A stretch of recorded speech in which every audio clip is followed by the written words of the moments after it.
Fala pessoal, nesse vídeo nós vamos dar uma olhada no último relatório gerencial do Game 11, fundo de papel da Guardian base 10, tá? Então é um fundo bem baratinho. Esse é mais um vídeo de acompanhamento desse fundo, então hoje nós vamos falar aqui de carteira, concentrações, quanto que ele pagou aí nos últimos meses e algumas coisas a mais, tá bom? Se você gosta desse tipo de conteúdo de acompanhamento de fundos imobiliários, se inscreve aí, deixa um like e vamos lá pro vídeo. O fundo está aí hoje com 215 milhões de patrimônio líquido, então é um fundo de papel que, apesar dos 200 e poucos milhões, não é um fundo muito grande ainda, é um fundo que está caminhando ainda para virar ali de médio para grande, tá? Então ainda não é aquele fundo gigantesco que a gente costuma ver em outras gestoras. Temos aí taxas de administração que fica entre 1,10 e 1,15 ao ano, tá? Então são taxas dentro do mercado, não tá nem cara nem barata, faz parte, tá? Taxa de performance muito ruim aqui nesse caso, 20% sobre o QCD, o IMAB, o 5 mais o IPCA, tá? Então é uma taxa de performance que em alguns momentos vai comer bastante resultado do fundo, tá? O fundo teve uma rentabilidade aí no último mês, um resultado, né, de 0,85 por cota, então 8 centavinhos por cota, e tem uma reserva de distribuição de 1 centavo por cota, quase 2 centavos, tá? Vamos falar bastante sobre esse resultado aqui de 8 centavos, por que ele distribuiu 10 e teve resultado de 8, etc, tá? E vamos falar dessa reserva aqui também. Então fica aí no vídeo, tá?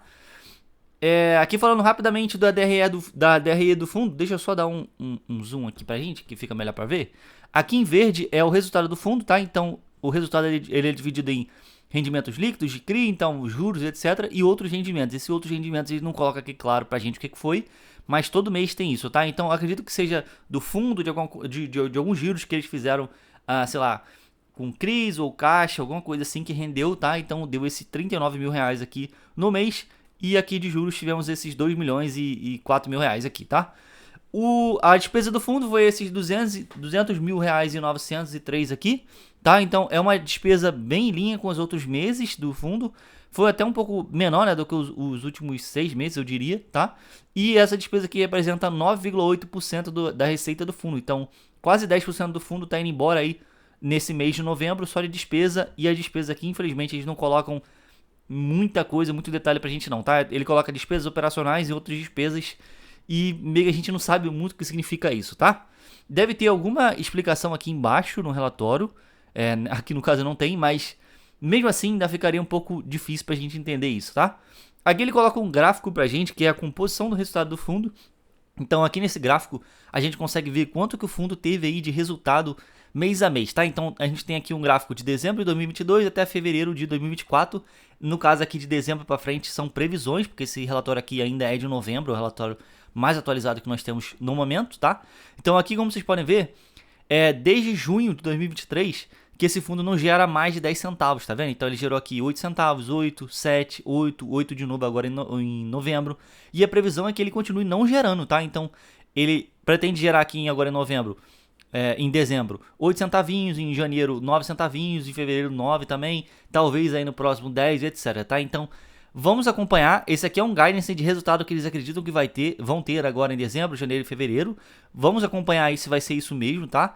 E lembrando aqui que eles costumam ter um resultado assim de CRI um pouco maior, tá vendo? Aqui embaixo, ó, em novembro 9 centavos, aqui embaixo 8 centavos de resultado, porque a gente teve a despesa também, né? Então pega aí o que rendeu de CRI, menos a despesa e dá esse 0,8 aqui que ele mostrou aqui pra gente, tá? Aí aqui embaixo ele já mostra um guidance de dividendos, que é diferente do guidance de resultado, tá? E como vocês podem ver aqui, o fundo tá sempre entregando pelo menos 10 centavinhos, né? Então essa barra azul aqui mais clara, que tá aqui embaixo, é o que ele entregou. Então ele entrega 10 centavos aí desde sempre, né? Pelo menos do último ano para cá ele sempre entregou 10 centavos.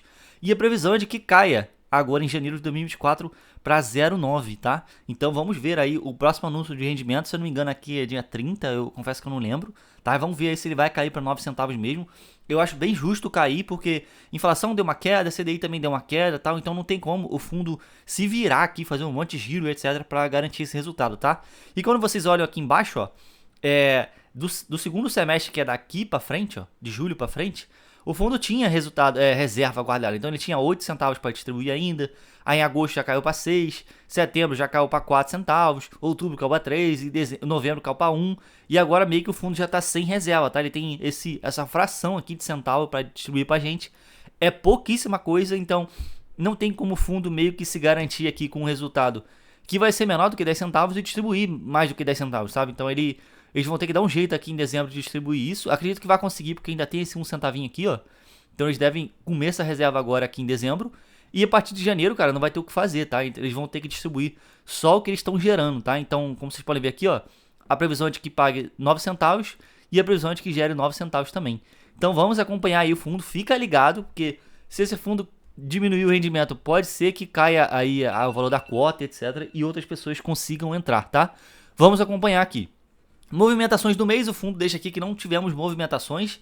Eles acreditam aí que a carteira tá bem sólida, tal, eles não precisam ficar girando muito. E a ideia deles é exatamente essa, sabe? De fazer giros pontuais quando eles acharem que tem algum ganho de capital, quando eles acharem que tem alguma operação aqui que não esteja mais tão seguro, etc, tá? Então é um fundo que tem essa pegada de ser um pouco mais paradão, tá? Tem gente que não gosta, tem gente que gosta. Eu particularmente não gosto muito dessa pegada do fundo ficar muito parado, tá?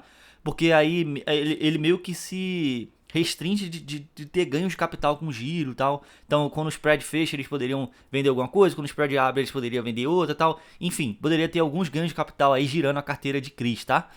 Aqui mostrando rapidamente por risco aqui de alocação do fundo, temos 10% da carteira pulverizada e 90% aí corporativa, né? Então são corporações aí por trás de devedores e 10% aí pulverizado, que são 10% de CRIs que tem diversos devedores dentro, então uma parada um pouco mais segura, tá? Indexadores é um fundo puxado mais para IPCA, estamos aí 60-40, 60% IPCA, inflação, e 40% CDI, tá? Então é um fundo que tem essa divisão aqui bem legal, mais puxadinho para o IPCA, mas também temos bastante CDI dentro. E aqui o imóvel por garantia, né? Então ele bota aqui mais ou menos qual que é o setor da garantia, do imóvel que ele tem garantia. Então ele coloca aqui 21% residencial, então são prédios, casas, etc. E logístico, que são galpões logísticos aí, temos também varejo aqui bem grande e industrial também bem grande aqui embaixo, tá?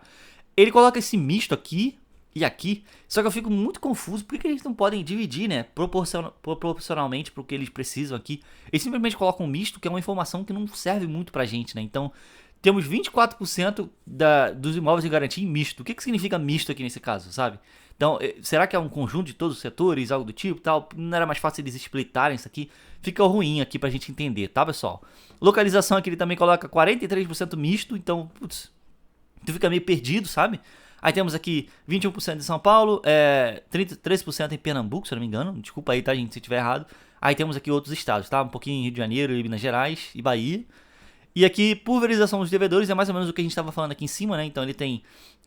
ele coloca aqui também outros que é tipo um misto, né? Que também não faz muito sentido. Vou até arrastar aqui. Não faz muito sentido isso aqui pra gente. Temos aqui 10% em pulverizado, que são aqueles créditos que tem vários devedores e acabam sendo um pouco mais seguro pra gente.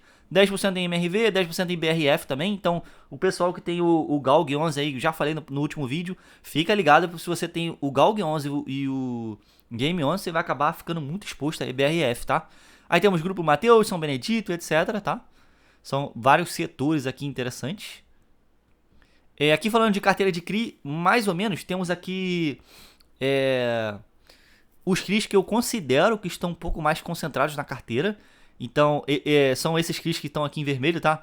Almanara, BRF, Cataguense e tal. Então, quanto que eu considero um CRI acima do que eu gostaria que ele tivesse? Quando a concentração dele, essa porcentagem por ativo aqui do fundo, tá acima de 4,5%, tá? Então eu selecionei aqui todos, tá vendo aqui o Grupo Mateus, tem essa concentração que a gente viu aqui em cima, ó, 9%, a MRV tem esse 10%, BRF tem esse 10% também, então temos algumas concentrações sim, tá? E uma carteira muito pequena, 28 ativos só, 25 ativos, né? 25 CRIs, aí temos esses 3 FIs aqui, são 3 FIs que representam 4,21% do portfólio, é pouca coisa, tá? Não é nada preocupante. E são FIs de a longo prazo, tá? Então, são 3 FIs de prazo determinado, que são FIs que, tipo, fazem uma obra, aí entregam a obra, vendem a obra, vão amortizando e tal, aí depois o fundo meio que acaba quando a obra termina e tal. Então, são FIs que tem essa característica, tá? Então, gente, é isso, não tem muito o que falar não, é um fundo bem paradão, a gente meio que só acompanhou aqui. Espero que vocês tenham gostado do vídeo, se inscreve aí, deixa um like e vire membro para ter vídeos exclusivos, tá bom? Dá uma olhada aí nos links na descrição também, vejo vocês no próximo vídeo, tchau, tchau, até a próxima.